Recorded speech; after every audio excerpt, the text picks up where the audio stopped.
බෞද්ධ රූපවාහිනිය ඔබ වෙනුවෙන් සංනිවේදනය කරන විභජ්‍යවාද ශාසන සමීක්ෂා දම් සභා මණ්ඩපය අදත් මෙලෙසින් ආරම්භ කරන්නට මේ සූදානම. දේශනාව පවත්වනු ලබන ගෞරවනීය ස්වාමීන් වහන්සේ පූජනීය මාන්කඩවල සුදස්සන ගෞරවනීය ස්වාමීන් වහන්සේ අපි හැමදෙනාම පළමුවෙන් සාදු නාද නංවා නමස්කාර පූර්වකව පිළිගනිමු. සාදු සාදු සාදු. සදහවත්නය දවසේ විභජ්‍යවාද ශාසන සමීක්ෂා වැඩසටහන වෙනුවෙන් පින්බර දායකත්වය ලබා දෙමින් කටයුතු කරන්නේ ඕස්ට්‍රේලියාවේ සිඩ්නි නුවර පදිංචි සංජීව වීරමන්ත්‍රී මහත්මා ප්‍රධාන පවුලේ පින්වත් පිරිස විශේෂයෙන් ඔවුන් බලාපොරොත්තු වන පවුල් වර්ගයාගේ නමින් මියගිය සියලුම ඥාතිහිත මිත්‍රාදීන්ට පුණ්‍ය අනුමෝදනාවන් සිදු කරන්නට ඒ වගේම පවුලේ දැනට සුජීවත්ව සිටින හැමදෙනාටමත් ආශිර්වාද ප්‍රාර්ථනාවන් සිදු කරන්නට ඔවුන් බලාපොරොත්තු වෙනවා. එහෙනම් ඒ හැමදෙනාගේම බලාපොරොත්තු ඒ ආකාරයෙන් ඉෂ්ට වේවා යන ප්‍රාර්ථනා කරමින් අපි හැමදෙනාම මෙතෙන් සිට විභජ්‍යවාද ශාසන සමීක්ෂා ධර්ම දේශනාව ශ්‍රවණය කරමු. නමෝ තස්ස භගවතු අරහතෝ සම්මා සම්බුද්දස්ස නමෝ තස්ස භගවතු අරහතෝ සම්මා සම්බුද්දස්ස නමෝ තස්ස භගවතු අරහතෝ සම්මා සම්බුද්දස්ස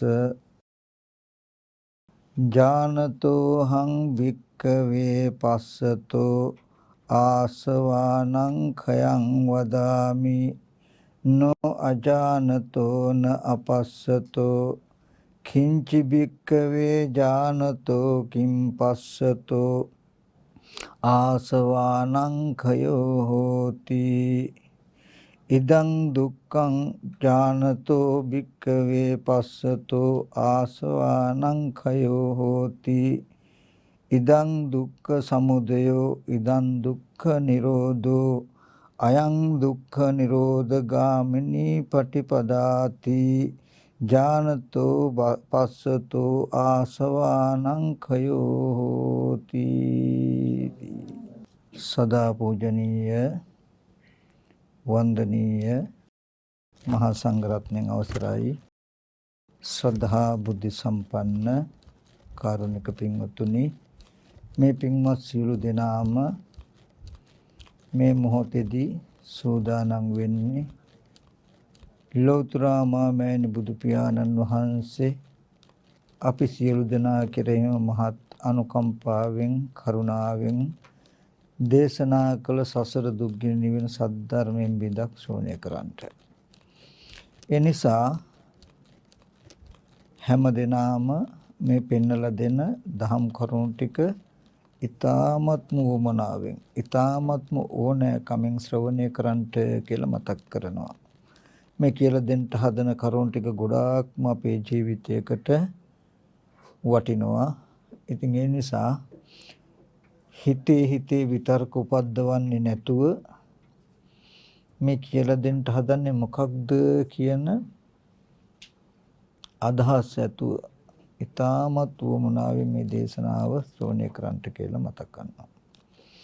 පින්වත්නි, විශේෂයෙන්ම මම ධර්ම දේශනාව සඳහා මාතෘකා කළේ බුදුරජාණන් වහන්සේ දේශනා කළ ත්‍රිපිටක ධර්මයේ සංයුත්ත නිකාය මහා වග්ගයේ ආශ්‍රයක්ෂේ සූත්‍රය. ඉතින් විශේෂයෙන්ම මේ සූත්‍රය මාතෘකා කරන්නට හේතුකුත් තිබුණා. වෙනත් දහම් කරුණු ටිකක් කියලා දෙන්න වෙන සූත්‍රයක් කියලා දෙන අදහස තමයි තිබුණේ. නමුත් මේ සූත්‍රයේ තේරුම් කළ දෙන්න ගොඩක් අදහස් උනේ මට පහුගිය කාල වකවානුවේදීම කීප දිනක කතා කරන හැම කෙනෙක්ම කියනවා, ස්වාමීන් වහන්සේ අපි ඉතින් හරියට බණ භාවනා කරනවා, තාම මාර්ගඵල අධිගමයක්වත් ලබා ගන්න බැරි වුණානේ කියනවා. තව බොහෝ දෙනෙක් කතා කරනකොට කියන වෙන මොකෝවත් නෙමෙයි අපිට සෝවාන්වත් වී ගන්න තිබුණා නම් ඇතිනේ කියන කාරණාව තමයි හැමෝම කියන්නේ. ඊට පස්සේ මට හිතුණා ඒ සම්බන්ධතාවයෙන් ගොඩාක් දෙනෙකුට දැක්මක් ඇති වෙන්න. ඇත්තටම සෝවාන් වෙනවා කියන්නේ මොකක්ද? සෝවාන් වුණොත් අපි දන්නවද? සෝවාන් වුණාම අපේ දුක ඔක්කොම නැති වෙනවද කියන ප්‍රශ්න ගැටලු ටික ලෙහෙන විදිහට ඒ සම්බන්ධව පොඩ්ඩක් කරුණු ටික පැහැදිලි කරලා දුන්නොත් ගොඩාක් දෙනෙකුට උපකාරයි කියලා මට හිතුණා. මොකද ඇත්තටම බොහෝ දෙනෙකුගේ බොහෝම වටිනා ධර්මඥානයක් තියෙනවා. නමුත් අන්වේ ඥානය නැතිකමයි ගොඩක්ම හේතුව කියලා මට හිතුණා. ඉතින් ඒ හින්දා අපි මේ කරුණු ටික ගැන වෙලාව ටිකයි තියෙන පොඩ්ඩක් කතා කරමු. මම විශේෂයෙන් මේ ටික මාතෘකා කරන්නට හේතුව ගොඩක් දෙනෙක්ම හිතන් කියන එක දේ තමයි වෙන මුකුත් ඕනේ අපිට සෝවාන් වුණාවත් ඇතිනේ කියන ටික. ඉතින් මම මෙච්චර කාලයකට විවිධ පරයයන් වලින් පෙන්නපු දහම් වල අර්ථ එකට එකතු කරලා කැටි කරලා එක පෙළකට අරගෙන මම කරුණු ටිකක් තේරුම් කරලා දෙන්නම්. සෝවාන් වෙනවා කියන්නේ මොකක්ද කියන දැක්ම ඇති වෙන විදියට. එතකොට බුදුරජාණන් වහන්සේ දේශනා කරනවා මහණෙනි දන්න කෙනාට දකින්න කෙනාට ආශ්‍රයක්ෂය වීම කියන්නේ. මොකද ආශ්‍රයක්ෂය කෙනෙකුට අපි පහනක් පත්තු කෙරුවත් මලක් පහනක් පූජා කෙරුවත් පිනක් කෙරුවත් ඉදම් මේ පුඤ්ඤං ආසෝක්ඛ්‍යවහං හෝතු මට මේ පින ආශ්‍රයක්ෂය කරගන්න ලැබේවා කියලා ප්‍රාර්ථනා කරනවා නේ. එතකොට නමුත් බුදුරජාණන් වහන්සේ දේශනා කරනවා එහෙම ප්‍රාර්ථනාව ඕන නැතුවම නෙමෙයි. ඒකත් යම් උපකාරක ධර්මයක්. නම් බුද්ධෝත්පාද කාලෙක මනුස්ස ජීවිතයක් හම්බෙලා සද්ධර්මයේ තියෙන වටපිටාවක් හම්බ වෙන කෙනෙකුට ප්‍රාර්ථනාව විතරක් ප්‍රමාණවත් වෙන්නේ නැහැ. එතකොට ඒ බඳු කෙනෙකුට තමයි බුදුරජාණන් වහන්සේ දේශනා කරන්නේ මහණෙනි දන්න කෙනාට දකින්න කෙනාට ආශ්‍රයක්ෂය වීම කියන්නේ. මහණෙනි කුමක් දන්න කුමක් දකින්න කෙනාටද? මේ දුකයි මේ දුක ඇති වෙච්ච හේතුවයි මේ හේතුව නැතිකොළොත් දුක නැති වෙනවා. මේ දුක් නැති කරන ප්‍රතිපදාවයි කියලා දන්න කෙනාට දකින්න කෙනාට ආශ්‍රයක්ෂය වීම කියලා. එතකොට අපි ඒ ආශ්‍රයක්ෂය වීම පිණිස පවතින ආකාරයට මේ දුක ඇති වෙච්ච හේතුව මේ හේතුව නැති කළාම දුක නැති වෙනවා. ඒකට තියෙන මාවත මොකක්ද කියන කාරණාව අපි පොඩ්ඩක් නෝනින් සම්මර්ෂණය කළා බලමු. එතකොට පුළුවන් අපිට මෙන්න මේ ආශ්‍රයක්ෂය සඳහා ප්‍රතිපදාව පුරන්න. එතකොට එතෙන්දී බුදුරජාණන් වහන්සේ දේශනා කළේ දන්න කෙනාට දකින්න කෙනාට මොකද්ද? ඉදන් දුක්ඛ මේ දුකයි කියලා. එතකොට දුකයි කියන එක අපි හඳුනගන්නේ කොහොමද කියන මම මේ ටික මතක් කළාට සරල උපමාවල් අරගෙන කෙටියෙන් මතක් කරන්නම්. ඉස්සෙල්ලා මම පෙළට අනුරූප පොඩ්ඩ මේ කතා කරන්නේ. ජාතිපි දුක්ඛා ජරාපි දුක්ඛා ව්‍යාධිපි දුක්ඛා කියලා දුක එකින් එක විස්තර කරලා බුදුරජාණන් වහන්සේ අවසානයේදී ඒ හැම වචනයක්ම කැටි කළා අරගෙන සංකිට්ඨේන පංච උපාදානස්කන්ධ දුක්ඛ කෙටියෙන් කියන පංච උපාදානස්කන්ධයේ දුකයි කියන වචන තුල කියනවා මේ පංච උපාදානස්කන්ධය පරිහරණය කරන තාක් ජරා මරණ ශෝක පරිදේව දුක්ඛ දෝමන සුපායාසයන්ගෙන් මිදුනේ නැහැ මිදින්නේ නැහැ කියන කාරණාවක් පෙන්නනවා. ඒක නිස්පර්යායකෙන් ගත්තොත් නිස්පර්යායකෙන් කියන්නේ එක ක්‍රමයකට නැතුව සියල්ලම එකතු වෙන විදිහට ගත්තොත් කාමවචරූත් රූපවචරූත් අරූපවචරූත් එහෙම නැත්නම් තුන් භූමියේ අනුවගිය සියලුම ස්කන්ධ ධාතු ආයතන ටික අයිති මේ ඉදන් දුක්ඛං කියපු වචනෙට. මේ ඔබගේ මගේ ජීවිතය ගැන විතරක් නෙමෙයි කාමාවචර රූපවචර අරූපවචර තුන් භූමිය අනුවගිය සියලුම ස්කන්ධය අපි කියමු කුසල සිතක් තියෙනම් අකුසල සිතක් තියෙනම් ක්‍රියාසිතක් තියෙනම් විපාක සිතක් තියෙනම් යම් රූප ධර්මයක් තියෙනම් මේ සියල්ලමයිති පංච උපාදානස්කන්ධ. සංකිට්ඨේන පංච උපාදානස්කන්ධ කියනකොට බ්‍රහ්ම ලෝකයකට ගිය ජරා මරණය මිදෙලා නැහැ කියන වචනයක් තථාගතයන් වහන්සේ පෙන්වනවා. ඊට පස්සේ ඒක නිෂ්පර්යාය ඒ කියන්නේ ක්‍රමයක් නැතුව සියල්ලම එකතු කරලා ගත්තා. තව ක්‍රමයකට ආවහම පංච උපාදානස්කන්ධ දුක්ඛ කියලා කියනකොට එකෙන් මතක් කරනවා කෙනා කෙනාගේ තමා තමාගේ උපාදානයට හසු ස්කන්ධයන්ගෙන් තමයි දුක එන්නේ කියලා. ඒ කියන්නේ ඔබට අපි කාට හරි හමු වෙච්ච අරමුණක් ඇරෙන්න අපි දන්නා වූ දෙයක් ඇරෙන්න නොදන්නා දෙයකින් දුක එන්නේ නැහැ. දන්නා වූ නැත්තම් අපේ උපාදානයට හසු වෙච්ච ඇහෙන් බලන රූපයක් වෙන්න පුළුවන්, කනෙන් අහන ශබ්දයක් වෙන්න පුළුවන්, නාසයෙන් ලබන ගන්ධයක් වෙන්න පුළුවන්, දිවෙන් ලැබූ රසයක් වෙන්න පුළුවන්, කයින් ලැබූ ස්පර්ශයක් වෙන්න පුළුවන්, සිතෙන් සිහි කරන ධර්මයක් වෙන්න පුළුවන්. අපේ ඉන්ද්‍රියන්ට හමු වුණාට පස්සේ හමු වෙලා අතහැරුණු ඇතිකමට හම්බ වෙන මෙන්න මේ ටිකටයි කියන්නේ පංච උපාදානස්කන්ධ දුක්ඛ කියලා. උපාදානයේ හිත වූ ස්කන්ධ ටික. එතකොට ඒ දුක්ඛ සමුදය කියලා කියන්නේ ඒ උපාදානස්කන්ධයන් කෙරෙහි කෙනා කෙනාගේ හිතේ යම් චන්දරාගයක් තියෙන, යම් කැමැත්තක් තියෙන, ඊට බැස ගන්නාකමක් තියෙන මෙන්න මේ චන්දරාගයට කියනවා දුක්ඛ සමුදය කියලා. මම මේ පෙළ මතක් කරන්න මම බොහොම සරල උපමාවලින් කියලා දෙනවා. ඕකේ නමුත් අහගෙන ඉන්න. ඊට පස්සේ ඒ උපාදානස්කන්ධයන් කෙරෙහි යම් කිසි කෙනෙකුගේ සිතේ චන්දරාගයක් නොවේ නම්, තණ්හාවක් නොවේ නම් අනේ තණ්හා නිරෝධයට, චන්දරාග නිරෝධයට කියන දුක්ඛ නිරෝධය කියලා. ඊට පස්සේ මේ දුක තණ්හාව නිසා දුක ඇති වෙන්නේ, මේ තණ්හාව නැතිකොලොත් දුක නැති වෙනවා කියන කාරණාව මුල් කරගෙන, එයම නිමිති කරගෙන ඊට අනුව හිතනවා නම් ඒකට කියනවා සම්මා සංකප්පය කියලා. මේ විදිහට සම්මා දිට්ඨි සංකප්ප කියලා මේ දර්ශනීයම අරමුණු කරගෙන මෙනෙහි කරන එකට සංකප්පය කියනවා. ඊට පස්සේ ඒ දර්ශනය දකින්න උපකාර පිණිස වායාම සති සමාධි කියන තැන චිත්ත ඒකග්ගතාවයකුත්, වාචා කම්මන්ත ආජීව කියන තැනකින් සීලයකුත් හදා ගන්නවා කියලා ඒ තණ්හා නිරෝධ කරන ප්‍රතිපදාව හැටියට මේ ආර්ය අෂ්ටාංග මාර්ගය කියලා දකින්නට ඕනේ. හරි. අපි ඒක අපේ ජීවිතයෙන් කොහොමද දකින්නේ? දැන් අපි ඔය පෙළ හොඳට දන්නවනේ.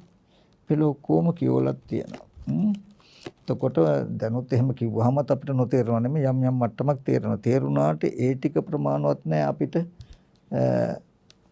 අපි නම් සසර කෙලවර කරගන්න මට්ටමකට එන්න පුළුවන්කම තිබුණා වගේ තැනකින් හිතන්න පුළුවන් තරම් අපිට ප්‍රමාණවත්මත්.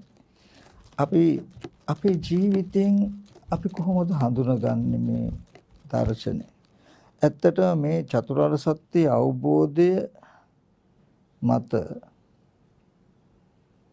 මේ දුක ඇති වෙච්ච හේතුව, මේ හේතුව නැති වුණොත් දුක නැති වෙනවා.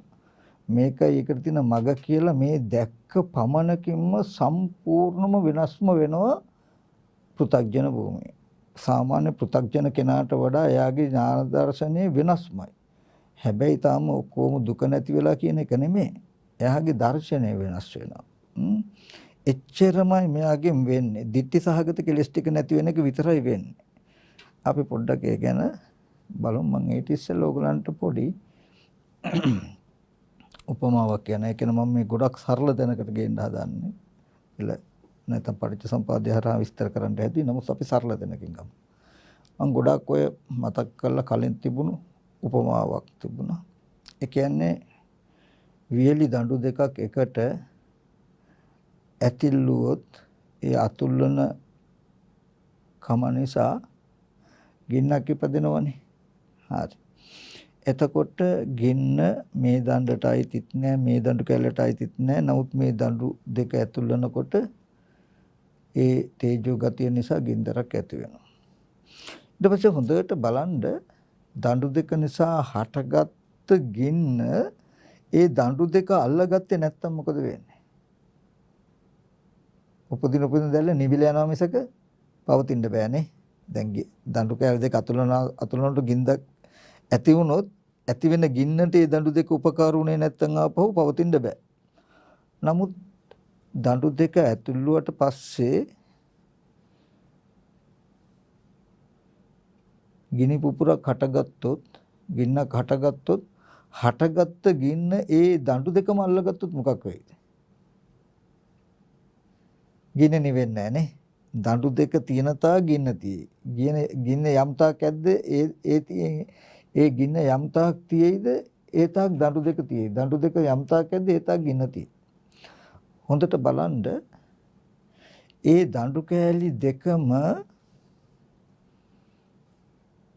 තමයි ගින්න උපදින්න උපකාර කළේ. ඒ දඬු කෑලි දෙකමයි ගින්න පවතින්න උපකාර කළේ. ගින්න උපදින්න හා පවතින්න දෙකටම උපකාර කළේ මොකද්ද? අර ලී දඬු කෑලි දෙකනේ.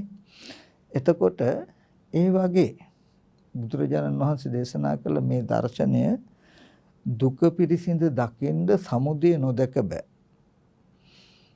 සමුදය දකින්න ඕනේ දුක පිරිසිඳ දකින්න. දුකයි සමුදයයි දෙක දැක්කොත් තමයි නිරෝධය දකින්න වෙන්නේ. දුකයි සමුදයයි නිරෝධයයි දැක්කොත් තමයි මාර්ගය දකින්න වෙන්නේ. ඒ කියන්නේ එක සත්‍යයක් අවබෝධ වෙනකොට පිරිසිඳ දැක්කොත් අනිත් ධර්මතා ටික තිබේම පිරිසිඳ දැකලා. හරි. ඒ වගේ අපිට ලෝකේ දුක එන එක අරමුණක් වෙනද කතා කරපු විදිහටම අපි සරල එකක් ගමු. මම මේ එකක් ගන්නවා එකක් තුලින් පස්සේ මේ පින්වතුන් බලාගන්න. අපි කියමු අපි වෙනද කතා කරනවා වගේ දැන් රුපියල් 5000 කුලයක් අපි ගාව තියෙනවා කියලා හිතන්නකෝ. හරි. දැන් අපිට තේරෙනවනේ මේ කුලේ වටිනවා කියලා. රුපියල් 5000ක්. ඇයි මේක වටින්නේ? මේක අරගෙන කඩේකට ගිහිල්ලා අපිට අවශ්‍ය ඕනේ බඩුවක ඇහැට බලන්න ඕනේ රූපයක් නම්, කනට අහන්න ඕනේ ශබ්දයක් නම්, නාසයට ඕනේ ගන්ධයක් නම්, දිවට ඕනේ රසයක් නම්, කයට ඕනේ ස්පර්ශයක් නම් ඒ පංචකාමයෙන් ගන්න පුළුවන්. කම තියෙන හින්දා කාම ලෝකෙට ඒක වටි.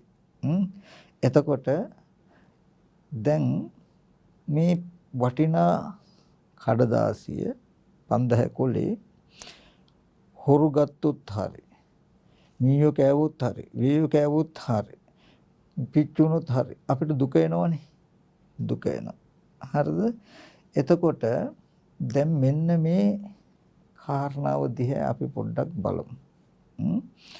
බුදුරජාණන් වහන්සේ ඔන්න ඔය 5000 කුලයක් අතේ තියාගෙන ඒකෙන් කාම බඩු මුට්ටු අරගන්න පුළුවන්. ඒවා ඒක නැති වුනහම දුක එන මානසික මට්ටමක් තියෙන කෙනාටයි චතුරාර්ය සත්‍ය කියන්නේ දේශනා කළේ.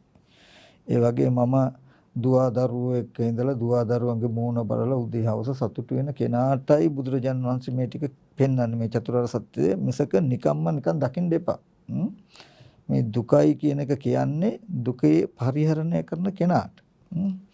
හරි. එතකොට දැන් 5000 කුලේ අපි කියමු දැන් අපි පාරේ යනවා දෙන්නේ. යනකොට එක්කෙනෙක් කෙලින්ම දකිනවා රුපියල් 5000 කුලයක් වැටලා තියෙනවා. දකින්නකොටම ඒක රුපියල් 5000ක් කියලා හඳුනාගත්තා. ඒක වටිනවා ගත්තා. එතකොට ඔන්න දැන් මේ කොලේ ගත්තේ මොකටද? වටිනාකමට ඒක පේන හින්දානේ. වටිනවා කියලා තේරෙන හින්දා.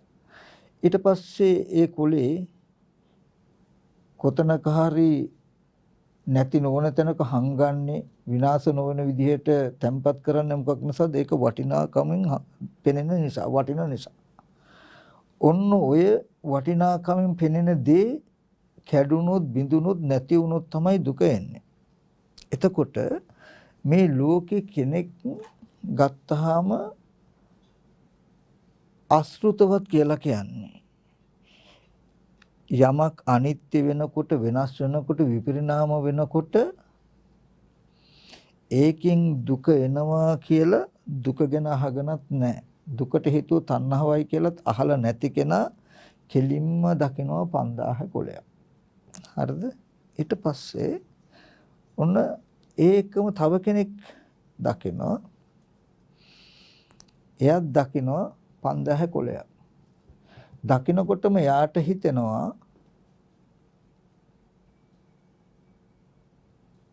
මේ කඩදාසි කොලයකට තින්ත ඔබපු කඩදාසියක් මේක දකිනකොට මේක රුපියල් 5000ක් වටිනවා කියලා මට පේනවා නේද කියන තැනකින් එක්කෙනෙක් දකිනවා.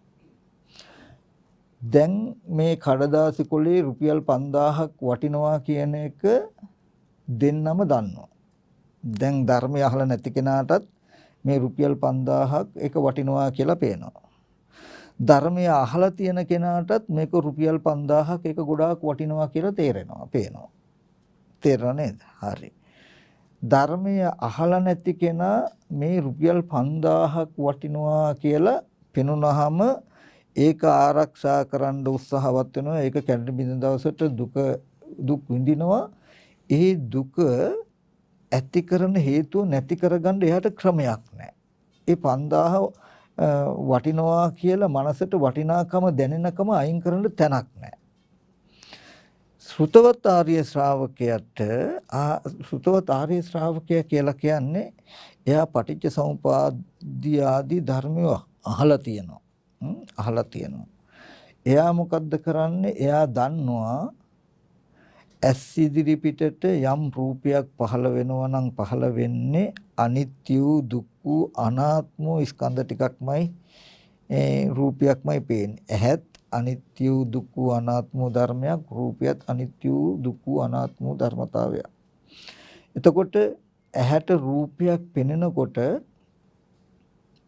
ඇහෙන් රූපයක් දකිනකොටම මේ රූපය නැත්තම් ඒ පෙනෙන දේ මේක රුපියල් 5000ක් වටිනව නේද කියන කම කෙනාගේ මනසේ චන්දරාග මට්ටමේ සිතක් පහළ වෙන්නේ කියලා අහලා තියෙනවා.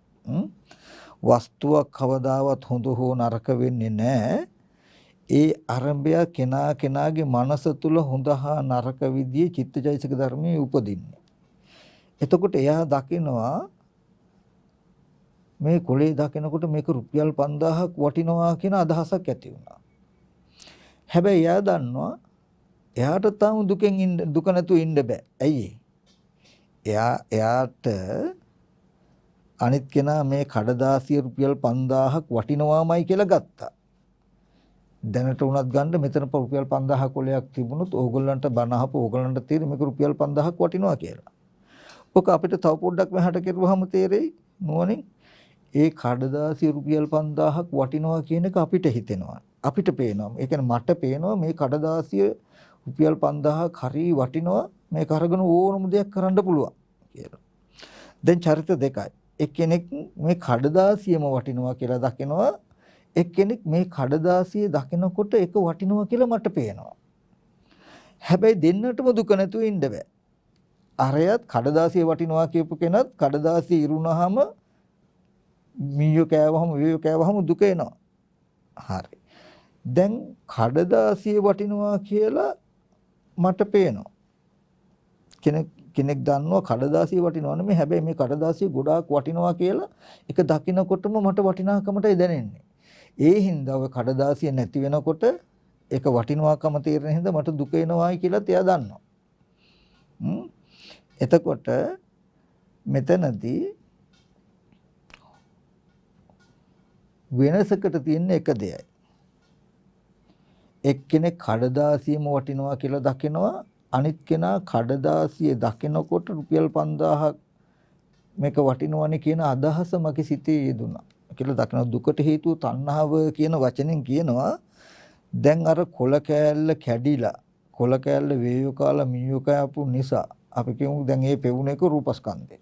ඒක නැති වෙනකොට දුක එනවා නම් එතකොටම දැන් අපි කියමු මේ 5000 කොලේ නැති වෙලා නැත්තම් හොරු අරගෙන මීයෝ කාලා දුක් වෙන කෙනෙකුට තමයි බුදුරජාණන් වහන්සේ පංච උපාදානස්කන්ධ දුක්ඛ උපාදාන වශයෙන් ගත්ත ස්කන්ධයේ දුකයි කියලා කිව්වේ. දුකට හේතුව උපාදානය කියලා කිව්වේ මේ රුපියල් 5000 ගොඩාක් වටිනවා කියන කම. වටිනාකමින් දැකපු එක. නමුත් අසෘතවත් පුතඥය කියන්නේ දැන් ඒක අහලා නැහනේ. මේ වටිනා දුකට හේතුව තණ්හාවයි මේකේ වටිනාකමට පෙනෙන කමයි කියලා අහලා නැහැ. එයා වටිනා කොලයක්මයි කෙලිම දකින්නේ. ධර්මය අහපු කෙනා දකින්නේ එහෙම නෙමෙයි. ධර්මය දන්න කෙනාගේ වෙනසක් තියෙන්නේ ලෝකය වටිනවා කියන දේම එයත් වටිනවා කියනවා. හැබැයි වෙනසකට තියෙන්නේ මොකද්ද? ඒ වස්තුව වටිනවා කියලා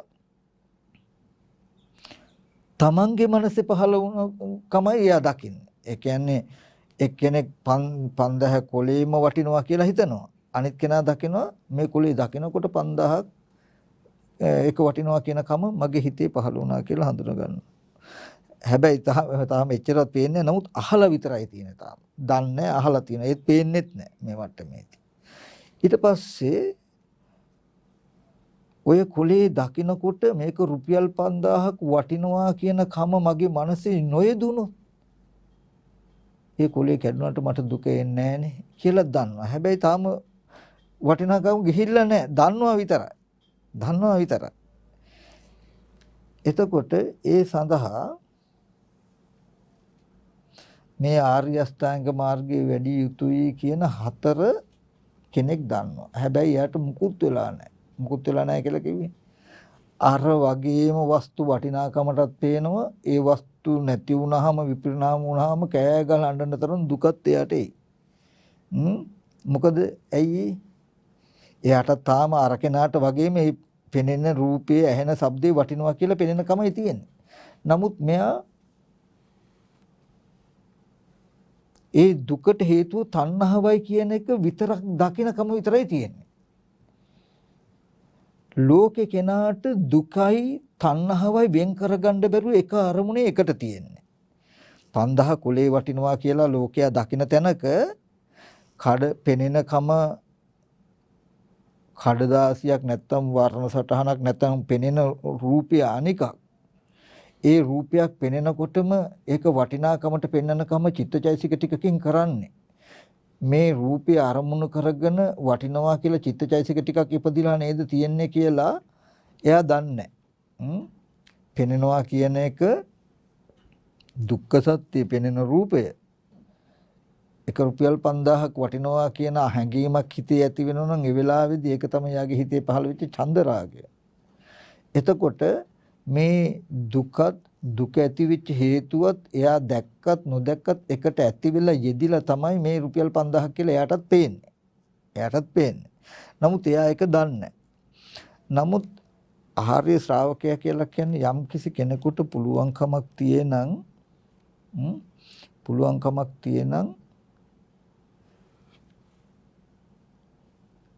මේ අපිට වටිනාකමට මොන හරි දෙයක් පේනකොට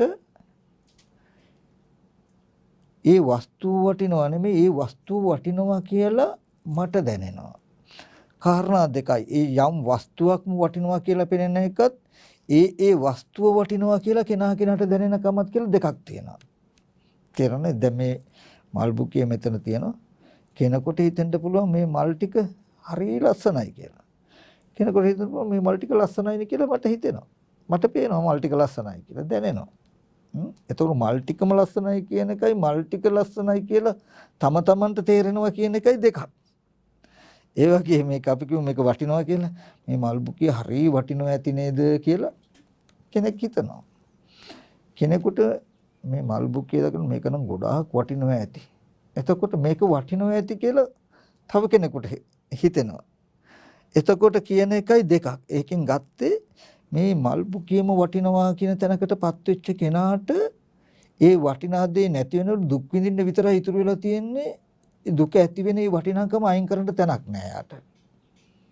නමුත් මේ මල් බුකිය දකිනකොට ඒක වටිනවා කියන එක මට පේනවනේ. මට හිතුණානේ. ඒතකොට මම දන්නවා මේක වටිනාකමට පේන තාක් මේ මල් බුකිය කැඩුනොත් විනාශ වුනොත් හොරුගත්තොත් මට දුක එනවා. ඇයි ඒක දකින ගාන ඒක වටිනවා කියලායි මට පේන්නේ. යම් වෙලාවක මේ මල් බුකිය දකිනකොට මේක වටිනවා කියලා මට පෙවුන්නේ නැත්තම් මට වටිනාකමක් දැනුන්නේ නැත්තම් මේක කැඩුනට බිඳුනට මට දුක එන්නේ නැහැ. කියන තැනකින් හඳුනා ගන්න පුළුවන්. ඒ වගේ මෙන්න මේ කාරණාව බලන්න මේ තණ්හාව දුකට හේතුව වෙලා තියෙන්නේ මෙන්න මේ විදිහට. මම අර උපමාවක් කියන්නේ ඒ ටික කියන්නේ. දුකට හේතුව තණ්හාව කියලා ගත්තාම බුදුරජාණන් වහන්සේ අහනවා ඒ තණ්හාව කොහෙද උපදින්නේ කොහෙද පවතින්නේ? යන් ලෝකේ පිය රූපං සාත රූපං එත්තේසා තණ්හා උපජ්ජමාන උපජ්ජති එත්ත නිවිසමනං මීසති. යමක් ලෝකේ ප්‍රියයි නම් මధుරයි නම් තණ්හාව උපදින්නේ එහි. තණ්හාව පවතින්නේ එහි. හරි. අපි දැන් ඕක පොඩ්ඩක් බලමු.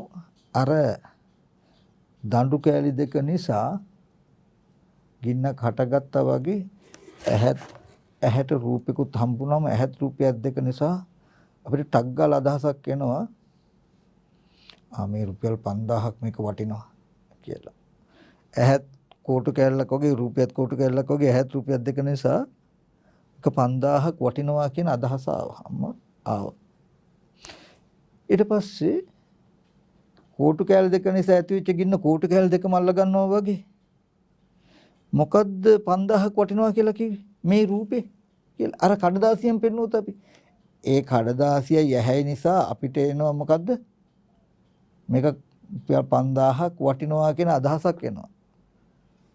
රුපියල් 5000ක් එක වටිනවා කියලා කියන්නේ මොකද්ද කියලා අහුවොත් අපි මොකද්ද පෙන්වන්නේ?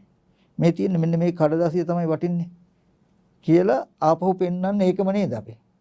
එතකොට ඒ කඩදාසිය දකිනකොටම 5000ක් වටිනවා කියනකම හම්බ වුණා. 5000ක් වටින්නේ මොකද්ද? මේ කඩදාසිය. කඩදාසිය දකිනකොට 5000ක් වටිනවා කියන එකව 5000ක් වටින්නේ මොකද්ද කිව්වම ආයි පෙන්නේ මොකද්ද? කඩදාසිය. දැන් මේ කඩදාසි කැල්ල තියෙන තාක් අපිට පෙනේ මොකද්ද? රුපියල් 5000ක් වටිනවා කියලා. රුපියල් 5000ක් වටිනවා කියනකම යම් තාක් ඇද්ද ඒ තාක් මේ කඩදාසිය තියෙනවා. මේ කඩදාසිය ඇති තාක් මේ වටිනාකම තියෙනවා. අපි කවදාවත් පෙන්නලා නැන්නේ මේ ඇහත් රුපියක් දෙක නිසා රුපියල් 5000ක් මේක වටිනවා කියනකම ඇති වෙනකොටම 5000ක් වටිනවා කියන්නේ මොකද්ද කියලා ඇහුවොත් මේ ඇහත් රුපියක් දෙක නිසා උපන්න චිත්තචෛසික ටිකයි රුපියල් 5000ක් වටිනවා කියලා උපන්න චිත්තචෛසික ටිකනේ කියලා කවදාවත් කියලා හො පෙන්නලා තියෙනවද අපි? නැහැ. අපි පෙන්නන්නේ මොකද්ද? ඇහත් රුපියක් දෙක නිසා ඇති වෙච්ච කැමැත්තක් තියෙනවා නම් ඒ කැමැත්ත ආපහු බඳින්නේ අපි කොතෙන්ටද? අර ඇහි රුපියයි දෙක තමයි. අපි කියමු මේ මල් බුකිය හරි ලස්සනයි. මොකද්ද මල් බුකිය ලස්සනයි කියලා කිව්වේ? මේ තියෙන මේ මල් බුකිය කිව්වහම මේ නිසාමයි මට කැමැත්ත එන්නේ, ඒ නිසාමයි ඒ තාක් පවතිනවා. ඒ වගේම අපි සවිඥානික වස්තු මේ මගේ එකම දරුවනේ අප්පා මට ඉන්නේ මෙච්චරයි කියලා ඉතින් රූපෙ දිහා බලාගෙන මේ හිතන්නේ. හිතුවට පස්සේ ඒ හිතුවේ මොකේද? මේ දරුවා ගැන. කියලා රූපෙ පෙන්වනවා. ඒ රූපෙ නිසාමයි මෙහෙම අදහසක් එන්නේ. ඒ අදහස අයිති කොහකටද? ඒ රූපෙට කියලා පෙන්වුවාම මේ ආයතන ටික ඇතිතාක් අපේ මනසේ තියෙන තණ්හා උපාදාන කියන ගතිය යන්නේ.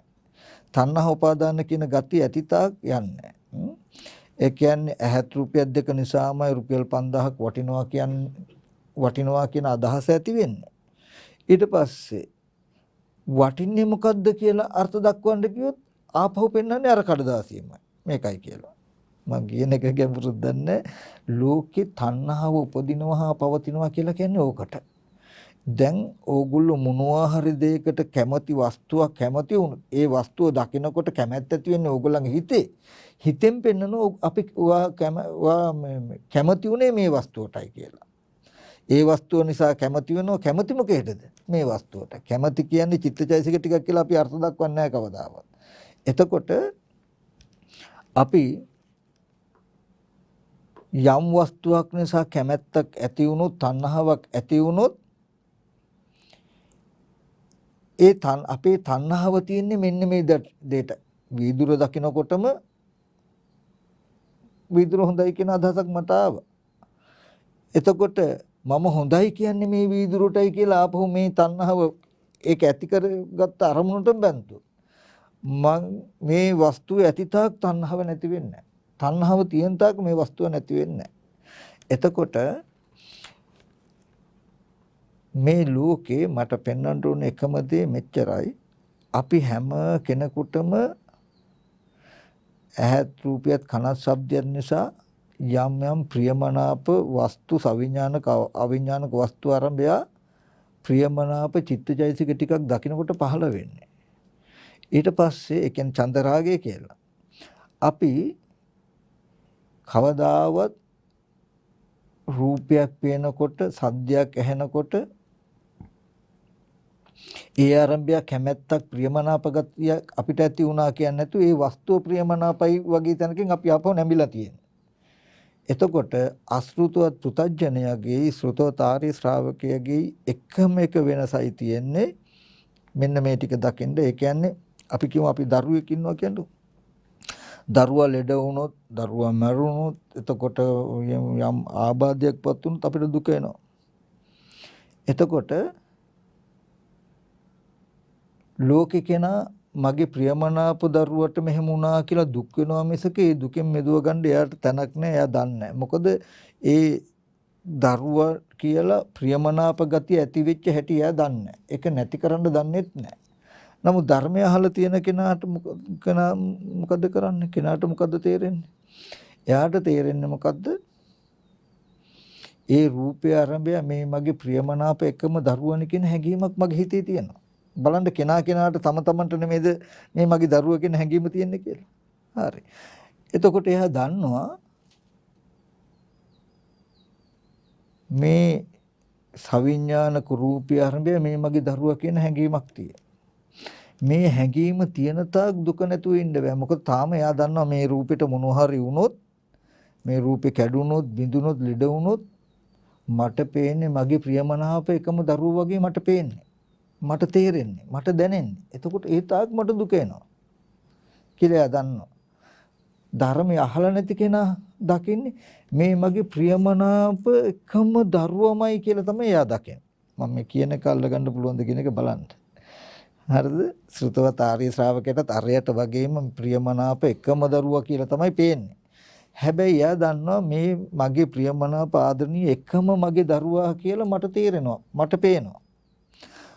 ධර්මය අහලා නැති කෙනා ප්‍රියමනාප දරුවා කියන තැනින්ම තමයි දකින්නේ. අරයා මේ මගේ දරුවා මට ප්‍රියමනාපයි කියලා තේරෙනවා.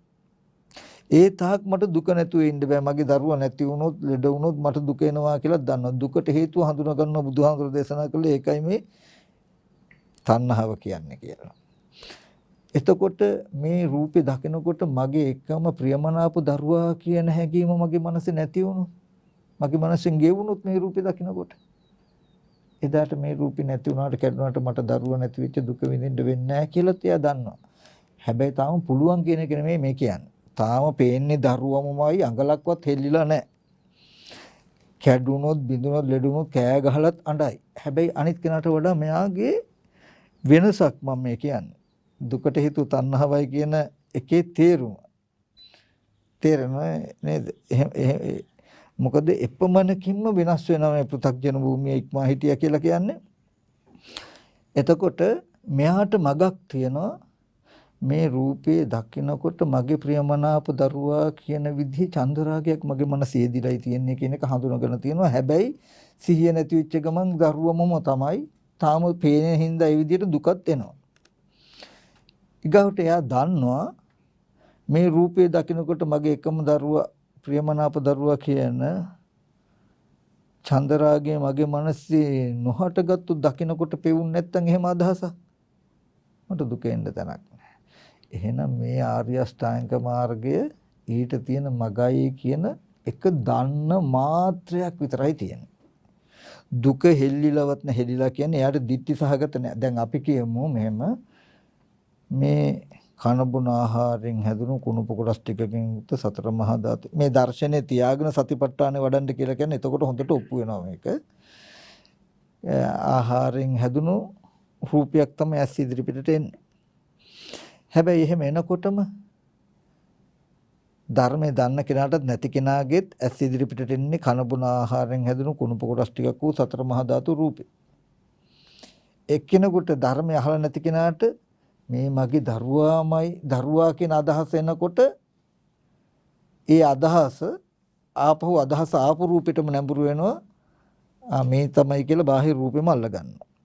ඔන්න එයාට වෙන මාර්ගයක් නැහැ, තැනක් නැහැ, ප්‍රතිපදාවක් එන්න තැනක් නැහැ. දුක විතරයි එන්න ක්‍රමයකට තියෙන්නේ. දුක මොකද මේ ප්‍රියමනාපදී අනිත්‍ය වෙන ලෝකේ කවදා හරි නැති වෙනවා. නැති වුනහම දුක් විඳින්න විතරයි එයාට ඉතුරු වෙලා තියෙන්නේ. මුකුත් කරන්න බෑ. නමුත් ශ්‍රුතවත් ආර්ය ශ්‍රාවකයාගේ දර්ශනෙන් යුක්තයි කියන කෙනාගේ පොඩි වෙනසයි යාට වඩා තියෙන. ඒ කියන්නේ මුළු මහා දුකක් නැති වෙලා මහා සහනයකටපත් වෙලා මේ සහැල්ලුවකට ඇවිල්ලාම නැහැ තාම. ඒ කියන්නේ එයා දන්නවා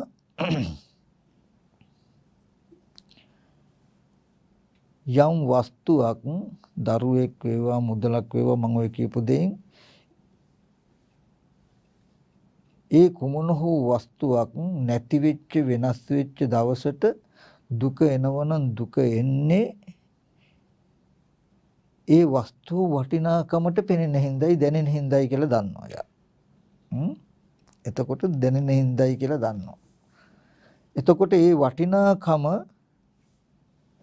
මනසෙන් අයින් වුණොත් දුක නැති කරන්න පුළුවන් කියලා දන්නවා.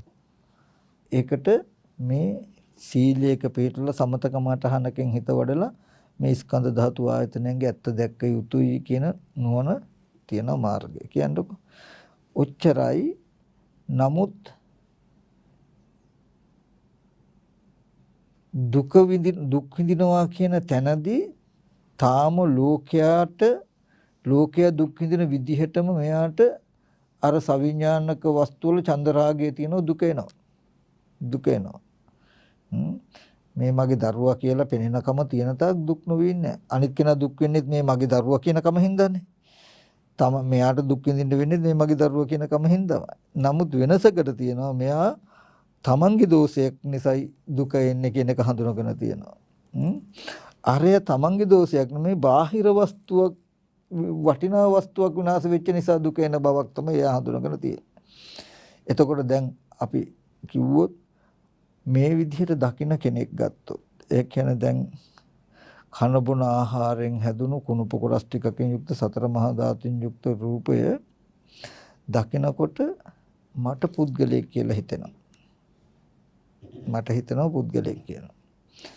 තව කෙනෙක් ඔක දන්නේ නැතුව කන බොන ආහාරයෙන් හැදුණු කුණුප කොටස් ටිකක් තියෙන සතර මහා ධාතු රූපයම පුද්ගලයෙක්මයි කියලා නැඹුරු වෙනවා.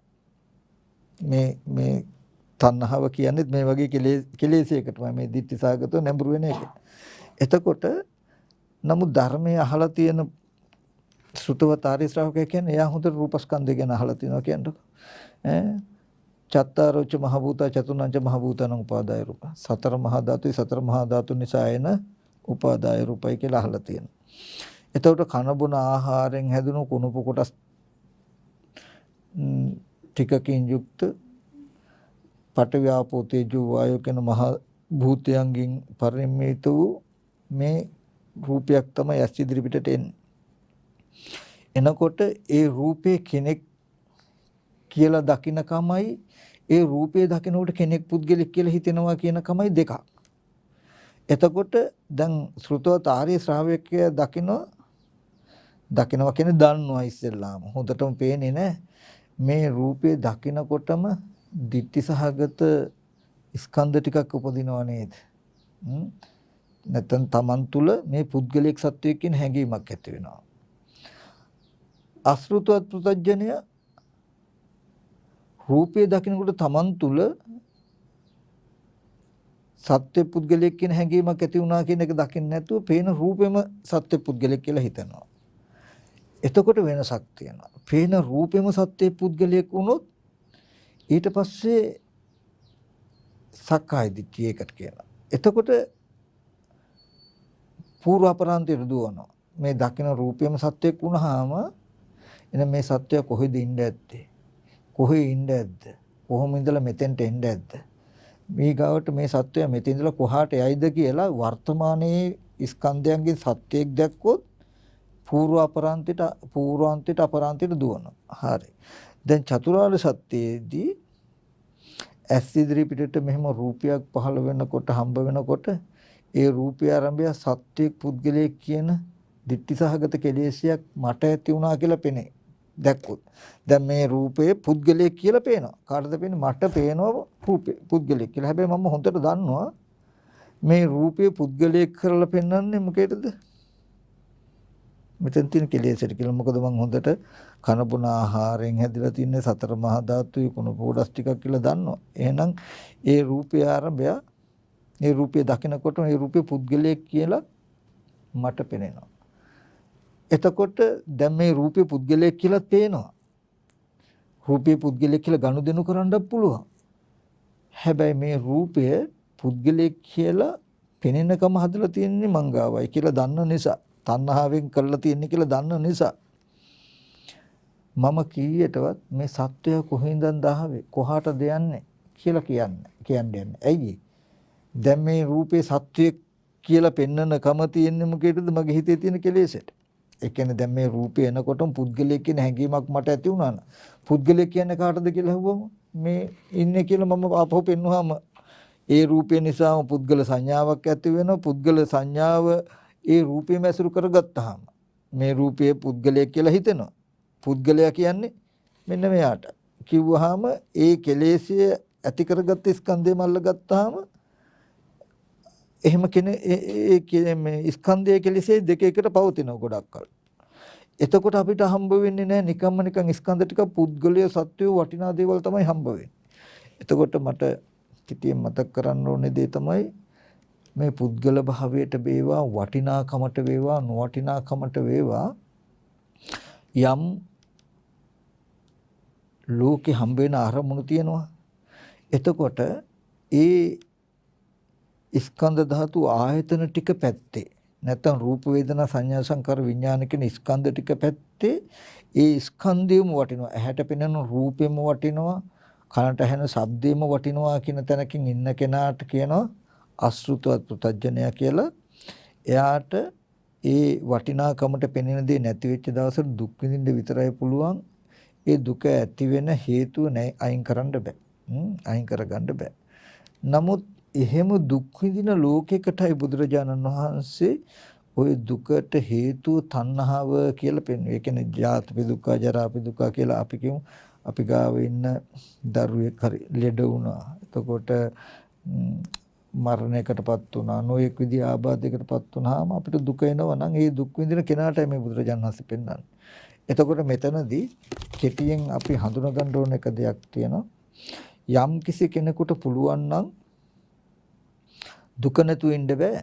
හැබැයි හොඳට තර්ක විතර්ක කරලා හිතලා පෙන්නලා තියන්න පුළුවන් නම් මොකද්ද? යම් තාක් මේ ලෝකේ වටිනා කියන දේවල් තියෙනවා කියලා අපිට දැනුණා නම් ඒ වස්තු වටිනවා නෙමෙයි ඒ දේවල් වටිනවා කියලා අපිට දැනෙනවා කියන තැනින් හඳුනා ගන්න පුළුවන් නම් එතකොට ඒ තමන් හොඳට දකින්න තාම දුක නැතුව ඉන්න බෑ. ඇයි ඒ වස්තු වටිනවා කියන එක තාම පේනවනේ. මේ පුටුව වටිනවා, ඔරලෝසුව වටිනවා කියලා බලන ගානේ පේනවා. පුටුව වටිනවා, ඔරලෝසුව වටිනවා කියන එකයි ඔරලෝසුව වටිනවා, පුටුව හරි වටිනවා කියලා කෙනා මට දැනෙනවා කියන එකයි දෙකක්. අන්නේ වෙනසයි මෙතනදී ඕනේ මම කියන්නේ. හරිද? දැනගන්න ඕනේ එච්චරයි. මේ ditthi සම්පන්නයි කියන තැනකදී පේන්නේත් එච්චරයි. එයාට ලොකු මේ වස්තුව කැඩුනහම බිඳුනා කියලා දුක නැතුව ඉන්න පුළුවන් කියන තැනකට ඇවිල්ලා නැහැ සෝවන් වුණා කියලා. නැත්නම් මේ දර්ශනයෙන් යුක්තයි කියලා. මේ එයා දන්නේ එක දෙයයි මොකද්ද? මේ දුකට හේතුව තණ්හාවයි කියන එක දන්නවා එච්චරයි. ඒකද මතක් වුණොත් මතක් කළොත් නැත්තම් ඒද අමතකයි. ඒද මේක වටිනවා කියන තැන ආශ්‍රව කියන්නේ මේ වස්තුව වටිනවා කියන තැනින් තමයි ගනුදෙනු කෙරෙන්නේ. හැබැයි සිහි කරනකොට ඒක ඇත්තයි යාට. සිහි කරනකොට හොඳට පිට හිටින්න පුළුවන්. මේ වස්තුව වටිනවා නෙමෙයි මේ වස්තුව වටිනවා කියලා කෙනාට දැනෙනවා කියන තැනක. එතකොට ඒ වගේ මෙතනදී මේ චතුරාර්ය සත්‍යයෙන්ම කියන්නේ ඉදන් දුක්ඛං කියනකොට යම්කිසි කෙනා සිහි කරගන්න ඉදන් දුක්ඛං කියනකොට අපේ චන්ද රාගයට හසු වෙච්ච. ඒ කියන්නේ මට දුව පුතා වෙච්ච රන් රිදී මුතු මැණික් කියලා හම්බෙච්ච මිල මුදල් කියලා හම්බෙච්ච බඩු භාණ්ඩ කියලා මගේ ඇහැ කන දිවනාසය ශරීරය කියන මේ ආයතන ටිකට හම්බ වෙලා අපේ තණ්හා චන්දරාගේ යෙදිලා අතෑරිච්ච අරමුණු වලට තමයි උපාදානීය ධර්ම කියලා කියන්නේ. උපාදාන කන්ද කියලා කියන්නේ. උපාදාන කන්ද කියලා කියන්නේ උපාදානයේට හිත ස්කන්ධය දුකයි. මේ පුටුව හරි වටිනවා කියලා තණ්හා වශයෙන් ගණ්ඩ දැන් පුටුව ගොඩාක් වටිනවා කියලා හිතෙනවා. වටිනවා කියලා හිතන එක මට තණ්හාව. පුටුව වටිනවා කියලා උපාදාන වශයෙන් ගත්තා. මගේ උපාදානයේට හිතයි මොකද්ද? මේ වස්තුව. මගේ උපාදානයට හසු වෙච්ච ඒ වස්තුව කැඩෙන්න බිඳෙන දවසට මට දුකයි. මේ මගේ එකම දරුවා කියලා මට ගන්න පුළුවන් උනේ මේ රූපේ. එතකොට මගේ එකම දරුවා කියන එක උපාදානය. ඒ උපාදානයට හසු වුණේ මොකද්ද? මේ රූපේ. මේ දරුවා කියලා තමයි ගත්තේ. ඒතර උපාදාන ඛණ්ඩ දුක්ඛ. මගේ උපාදානයට හසු වෙච්ච මේ මගේ එකම දරුවා කියලා හම්බ වෙච්ච ඒ රූපය මට දුකක්. ඇයි ඒ රූපේ කැඩුනොත්, බිඳුනොත්, වෙනස් වුනොත්, විපරිණාම වුනොත් දුකයි. දුකට හේතුව ඒ ආරම්භයේ තියෙන චන්දරාගය. මගේ එකම දරුවා මේ හොඳ පුටුවක්, මේ ලස්සන මල් බුකිය, මේක රුපියල් 5000 කියලා දැනෙන කම තමයි දුකට හේතුව. අපිට ඒ තණ්හාව කියලා හම්බ වෙන්නේ නැත්තේ ඒ තණ්හාව ඒ ආයතන තණ්හාව ඇතිකරන්න උදව් වෙච්ච ආයතන ටිකම අල්ල ගන්න හින්දායි මේ දුකට හේතුව තණ්හාව කියන එක අපිට පේන්නේ නැත්තේ. ඒ කියන්නේ පුටුව දකින්නකොට මේ පුටුව හරි හොඳයි කියන අදහසක් ආවහම මට ගොඩක් හොඳ උනේ මොකද්ද මේ පුටුවනේ කියලා හොඳයි කියන්නේ පුටුව දකින්නකොට හොඳයි කිව්වේ පුටුව කියලා මේ ඇති වෙච්ච කෙලෙසේ මේ වස්තුව බදාගත්තට පස්සේ චිත්තජයසික පේන්නේ නැතුව මේ තියෙන්නේ. එහෙමයි අපිට මේ දුකේම අපි බැසගෙන තියෙන්නේ. ඒ නිසායි ලෝකයට සිහි කරන්නේ දුකට හේතුව තණ්හාවයි කියලා. තණ්හාවෙන් ඒ කියන්නේ ඒකම අල්ලගත්ත නිසා අපි කියමු කෝටු කැලි දෙක එකට අතුල්වනකොට ඇති වෙච්ච ගිනි දැල්ලට තණ්හාව කියලා කියන්නේ. ඒ ගින්දරම ඒ කෝටු කැලි දෙකම ඒ වෙලාවෙම බදාගත්තොත් ඒකට උපාදානය කියන්නේ. ඒ වගේ මේක රුපියල් 5000ක් වටිනවා කියලා ඇහත් රුපියල් දෙක නිසා වටිනාකම ඇති වෙන එකට තණ්හාව කිව්වොත් ඊට පස්සේ වටින්නේ මේ කොලේ 5000යි කියලා ආපහු වටිනාකම කඩදාසියට තැබුවොත් ඒකට කියන්නේ උපාදානය කියලා. මගේ මේ පුටුව හරි මේක දකිනකොට මේ පුටුව වටිනවා කියන අදහසක් ආවා. ඊට පස්සේ වටිනාකම මම ඒක දිහා බැලුවා හරි වටිනවනේ පුටුව එහෙනම් කියලා. එතකොට උපාදාන. ඒ වගේ අපිට මේ දුක ඇති කරන හේතුව තණ්හාවයි කියන වචනේ කිව්වට අපි ඔහේ කිය යනවා. නමුත් ඒකෙන් කියන්නේ වෙන මොකුත් නෙමෙයි. යම් ද්‍රව්‍ය කාරණා කැඩිලා බිඳිලා ප්‍රියමනාප දේවල් විනාශ වෙලා දුක් විඳින ලෝකයටයි පෙන්වන්නේ දුකේ ඉන්න කෙනාටයි බුදුරජාණන් වහන්සේ පෙන්වන්නේ ওই දුකට හේතුව තණ්හාව කියන එක. 5000 කොලයක් අතේ තියනවාගෙන ඉන්නවනම් සල්ලි අතේ තියාගෙන ඉන්නවනම් ඒ කෙනාට කියනවාද කතාවක්. ඔය කඩදාසිය නැති වුණොත් මිනිහ කැවුත් දුක එනවනම් දුක එන්නේ දුකට හේතුව තණ්හාව. එතකොට අසෘතවත් පෘතජ්ජනය කියලා කියන්නේ එයාගේ ලක්ෂණය තමයි හැම වෙලාවෙම බාහිර භෞතික වස්තුම හම්බ වෙනව වටිනා නොවටිනා කමට. සෘතවතාරිය ශ්‍රාවකයා කියන්නේ බාහිර භෞතික වස්තු වටිනා කමට නොවටිනා කමට පෙනෙන කම අපේ කෙනාගේ මනසේ සකස් වෙලා කියලායි. එයා අසෘතවත් පුතඥයන්ටත් බාහිර භෞතික වස්තු වටිනවා කියලා පේනවා. ශ්‍රුතවත් ආර්ය ශ්‍රාවකයටත් බාහිර භෞතික වස්තු වටිනවා කියලා පේනවා. ආර්යයට බාහිර භෞතික වස්තුම වටිනවා. මෙයාට බාහිර භෞතික වස්තු වටිනවා කියලා මට පේනවා, මට තේරෙනවා. දෙන්නටම දුක නැතුව ඉන්න බෑ තාම. දෙන්නටම මේ වටිනා දේ නැති වුනහම ආර්යයත් දුක් විඳිනවා, මෙයත් දුක් විඳිනවා. ඇයි? හොඳට හිතලා බලන්න. දැන් අපිට මේ දේ දකිනකොටම මේක හරි වටිනවා කියන එක යෙදෙන්නේ මගේ මනසේ තමයි. නමුත් වටිනවා කියලා පේන්නේ මේ වස්තුව වටිනවා කියලා නම් පේන්නේ. එහෙනම් උක නැති වෙච්ච දවසට දුක එනවා කියන එක තියෙනවා. ඉතින් එතෙන්දී මම ඕගොල්ලෝ හැමෝටම කියන එක දෙයක් තියෙන්නේ.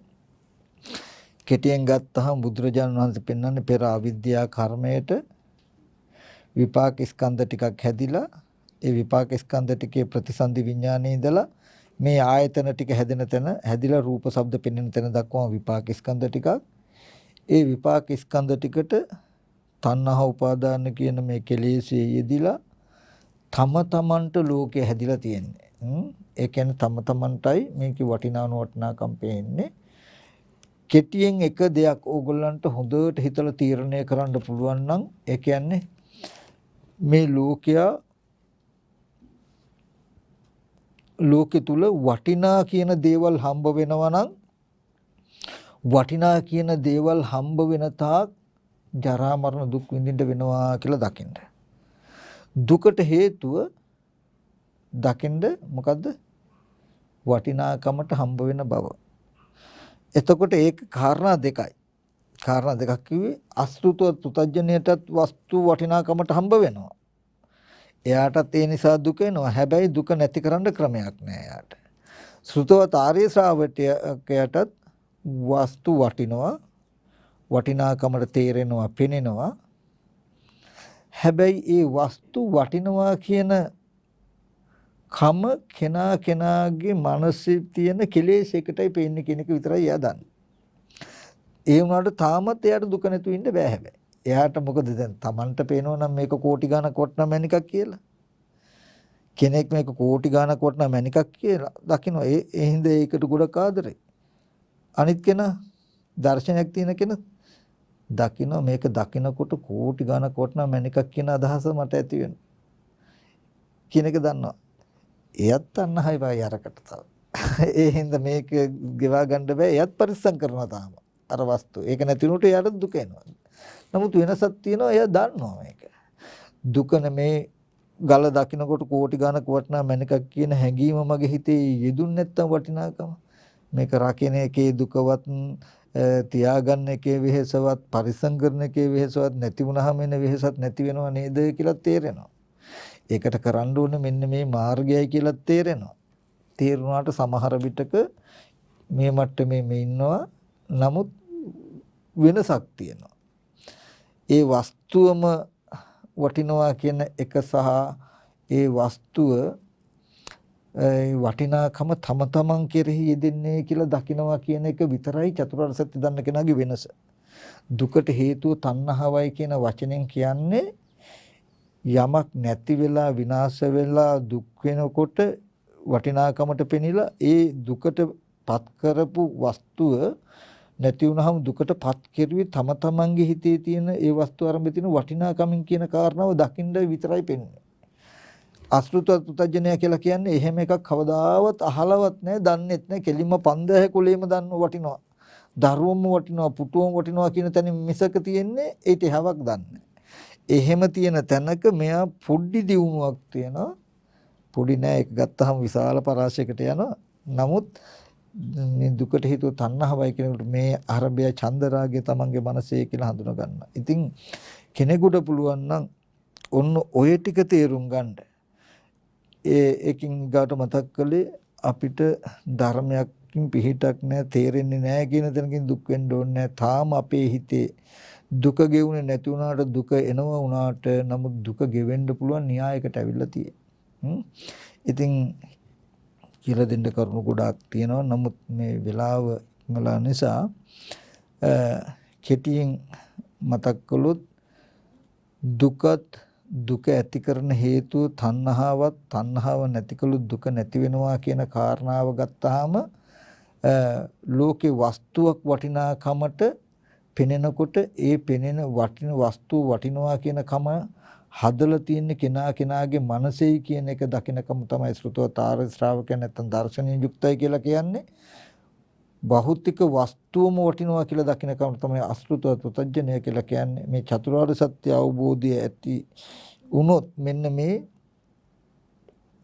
පෘථග්ජන භූමිය ඉක්මවා හිටපු මෙන්න මේ ඥාන දර්ශනේ තියෙන තැනට එනවා.